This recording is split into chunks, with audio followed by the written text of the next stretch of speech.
Bonjour et bienvenue dans Your Next Step, le podcast dédié aux femmes en transition professionnelle.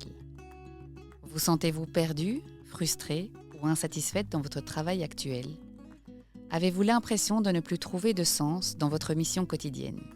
Si oui, alors ce podcast est fait pour vous. Dans un monde en constante évolution, où le rythme s'accélère et où l'exigence est toujours plus forte, il est facile de se perdre et de ne plus trouver sa place. Le sens du travail s'effrite, laissant parfois place au doute, à l'épuisement et même au burn-out. Je suis Isabelle Veldeman, coach et spécialiste en PNL. Je suis passionnée à guider les femmes vers leur épanouissement professionnel. L'objectif de ce podcast est de vous partager des expériences, des conseils, des témoignages et des outils pour que vous puissiez vivre plus sereinement votre transition professionnelle et votre découverte de soi. Vous trouverez mon programme sur mon site www.isabelleveldeman.be.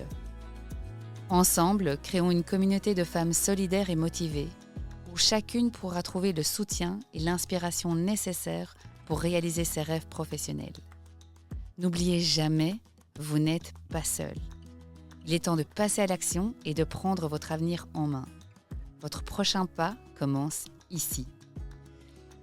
Et si vous aimez ce podcast, la meilleure façon de le soutenir est de lui donner une note de 5 étoiles sur votre plateforme de podcast préférée. N'hésitez pas également à me suivre sur ma page Instagram, Facebook ou LinkedIn. Merci et bonne écoute.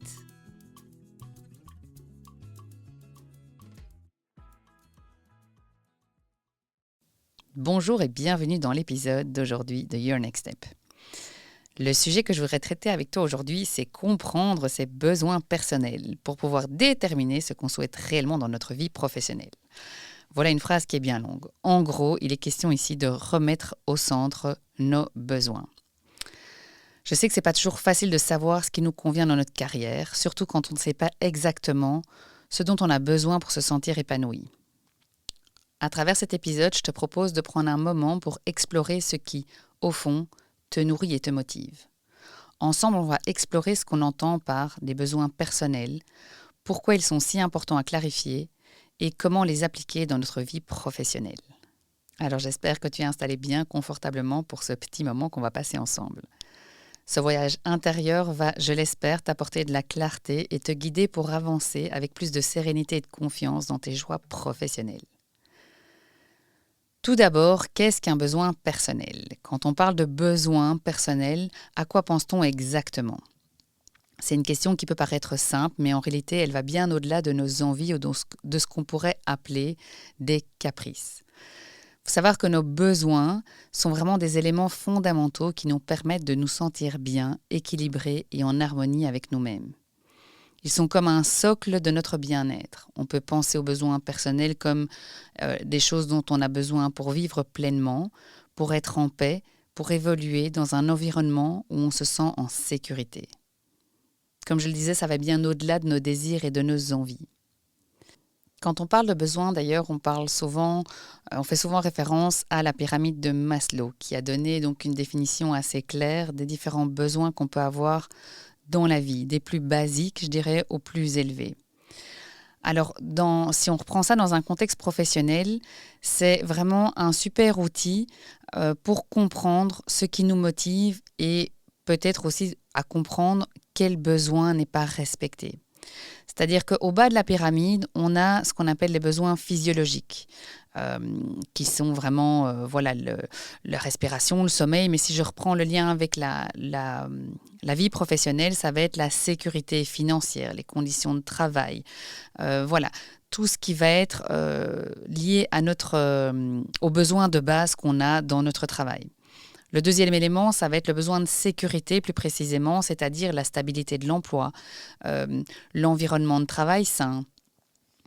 Ensuite va venir le besoin d'appartenance, c'est-à-dire le fait d'avoir des relations positives avec ses collègues, le fait de se sentir bien dans son équipe, vraiment le fait d'appartenir à quelque chose plus grand que soi. L'élément suivant, ça va être le besoin d'estime, c'est-à-dire la reconnaissance de notre travail, la validation de ce qu'on fait. pour enfin atteindre le dernier niveau qui est le besoin d'accomplissement personnel, c'est-à-dire ce qui nous pousse à avoir le sentiment de nous réaliser nous personnellement. Et donc, en utilisant cette pyramide, on peut déterminer quel type de besoin est rencontré actuellement, mais aussi de savoir qu'est-ce qui aujourd'hui nous manque. Alors ici, ce sont les besoins, mais qu'est-ce qui différencie vraiment nos besoins et nos envies? Les envies, c'est ce qu'on veut en fait sur le moment. C'est dans l'impulsion, c'est souvent influencé par notre humeur, peut-être par notre entourage ou par ce qu'on pourrait voir autour de nous. Par exemple, si tu as envie de faire une pause café en plein milieu de la matinée ou d'un week-end de détente, voilà, c'est des éléments bien spécifiques à un moment T. En revanche, un besoin, c'est quelque chose qui va bien au-delà des plaisirs, je dirais, passagers. C'est vraiment quelque chose qui est essentiel pour se sentir équilibré. Si je dois prendre un exemple concret, on pourrait avoir un besoin d'autonomie dans le travail. Si ce besoin n'est pas respecté, tu pourrais rapidement ressentir de la frustration, te sentir limité ou même perdre ton énergie. Contrairement à une simple envie, un besoin est quelque chose qui, lorsqu'il n'est pas comblé, peut clairement créer un déséquilibre dans la vie. Mais ce qui est évidemment primordial aussi, c'est d'apprendre à reconnaître et à accepter nos propres besoins. Souvent, on a tendance à se sentir coupable de nos besoins, surtout si ceux-ci vont à l'encontre de ce que la société ou de ce que notre entourage attend de nous. Mais reconnaître et surtout accepter ces besoins, c'est le premier pas pour vivre de manière plus alignée. En fait, plus on accepte ses besoins, plus on peut comprendre les décisions et prendre surtout les décisions qui vont nous rendre vraiment heureuses.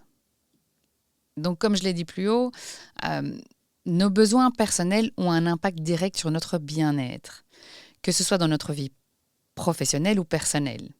Mais alors pourquoi est-ce si important de les identifier en particulier au niveau professionnel ? Parce que connaître ses besoins, ça va permettre aussi un alignement avec soi-même et un bien-être global. Quand on connaît ses besoins et qu'on les respecte, on va vivre de manière plus alignée. Et cela va permettre de se sentir plus authentique et de réduire les tensions intérieures qu'on pourrait avoir. Imagine travailler dans un environnement où tes besoins de reconnaissance, d'autonomie et de stimulation ne sont pas respectés. Ça ne va pas mettre un tableau super engageant. Tandis que s'ils sont alignés, clairement, on va pouvoir vivre de manière beaucoup plus sereine. Quand on connaît également ses besoins, ça va permettre d'éviter des décisions influencées par l'extérieur. Quand on ignore ses besoins, on a tendance à prendre des décisions influencées par l'extérieur, nos collègues, notre famille, les amis, peu importe. Sauf qu'on n'a pas tous les mêmes besoins, ou pas tous la même manière de répondre à nos besoins. Donc c'est vraiment important de pouvoir à un moment se recentrer et de prendre en considération qu'est-ce qui est vraiment nécessaire pour soi, sans prendre la vie des autres comme étant supérieure aux nôtres. Connaître ses besoins, ça peut aussi permettre d'éviter le burn-out ou les frustrations. Parce que la frustration au travail, elle est souvent liée à des besoins non satisfaits. Et quand on a un besoin qui n'est pas comblé, on a tendance à ressentir plus de stress ou du mécontentement. Et à long terme, cela peut faire quelques dégâts.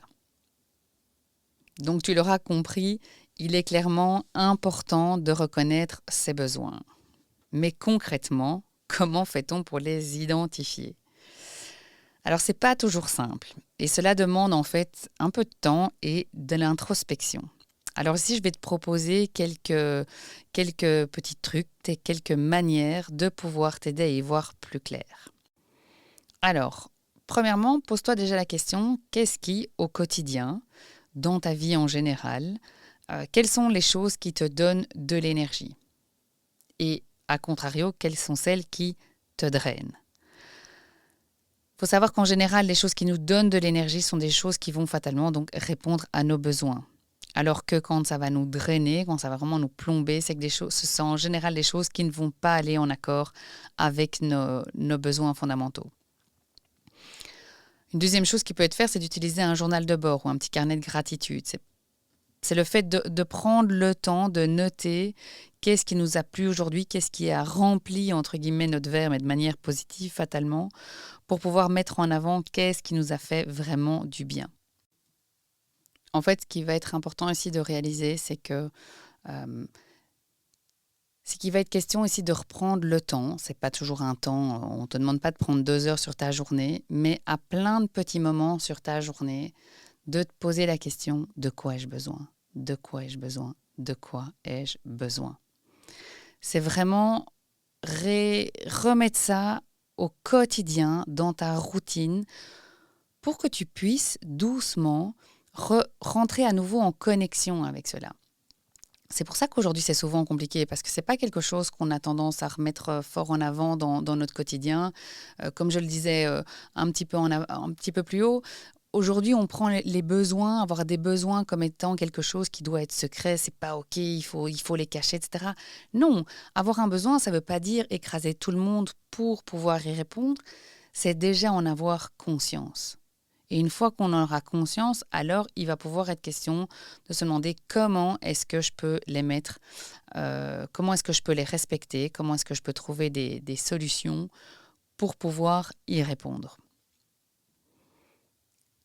Pour conclure cet épisode, je voudrais rappeler que connaître et accepter ses besoins personnels est vraiment la clé pour une vie professionnelle et personnelle épanouie.